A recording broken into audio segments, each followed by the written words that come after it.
السلام علیکم ورحمت الله وبرکاته. خدای دې وکړي چې روغ جوړ او صحتمند وای.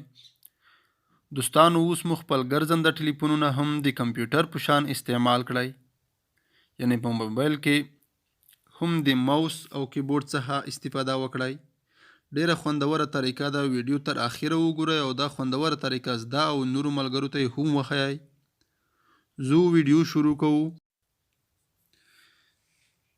د ویډیو د شروع کېدو نه مخکې زموږ چینل در سره سبسکرایب کړئ، د بیل نشان ووهئ او آل باندې کلیک وکړئ او ویډیو لایک کړئ تر څو نورو ملګرو ته هم ورسیږي.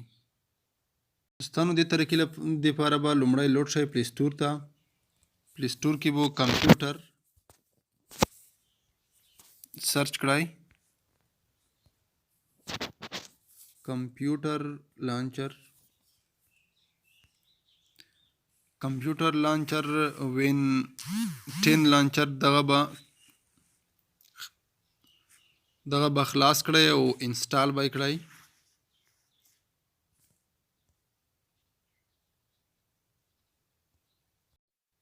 دوستانو کله چې دغه اپلیکیشن انسټال شو د هغه نه وروسته په اوپن باندې کلیک کړ نو ډایرکټ ستاسو د موبایل سکرین د کمپیوټر سکرین په شانتي کیږي.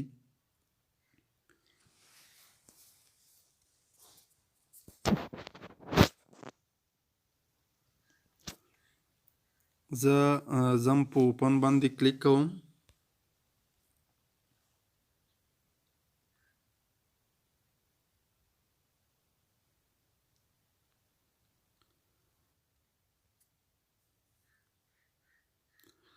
دغه د دوستانو زما د موبایل صفحه چې ده کمپیوټر سکرین ته واوښته.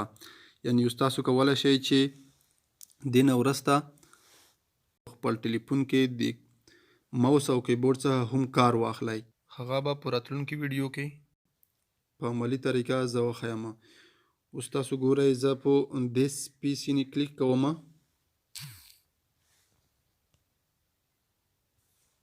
الاؤډ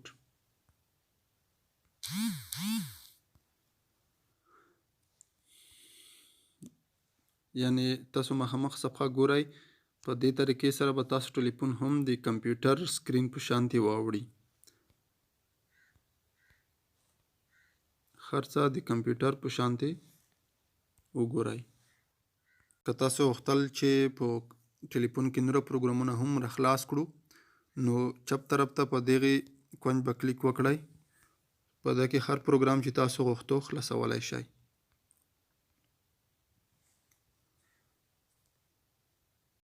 ملګرو د ماوس په واسطه څنګه کولی شو چې خپل ټلیفون استعمال کړو او کیبورډ څخه هم څنګه کولی شو چې کار واخلو په ټلیفون کې، هغه طریقه به په راتلونکي ویډیو کې انشاءالله درته روښانه کړو. که ویډیو مو خوښه شوې وي ویډیو لایک کړئ او له نورو ملګرو سره یې هم شریکه کړئ. هر چیرې چې یاست ښه وخت او خوشحاله اوسئ.